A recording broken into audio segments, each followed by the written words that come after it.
very proud to be president of the Lieutenant Joseph Petrosino Lodge of the Sons of Italy. His poem is called Columbus Day March. Attenzione, popolazione. A long time ago, 100 years and more, the state of New York made Columbus Day law. Our ancestors cheered. They led a parade that circled round the statue Gaetano Russo made, and they shouted out loud so everyone would know, "E viva l'Italia e Cristoforo Colombo."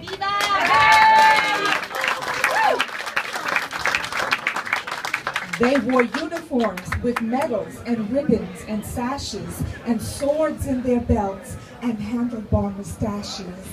And the bands that marched with them wore uniforms too, as they played that old music that Italians all knew. These were the immigrants who started it all, who cut through the red tape of Tammany Hall to march every year with pride and with passion, till the next generation said they looked out of fashion. The younger Italians thought the music too old. They dressed modern style, and like jazz, we are told. So they all disappeared, those uniforms with sashes, those medals, those swords, those handlebar mustaches. The uniforms were stored in old trunks, but got lost, along with the memory of the sacrifice they caused.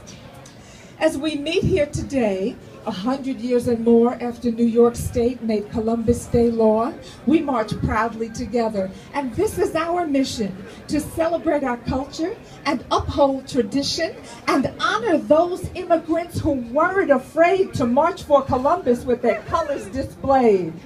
They are with us in spirit. Let their spirit now guide us. Just listen.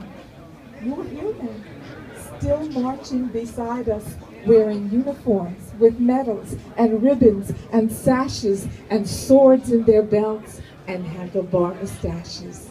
Thank you.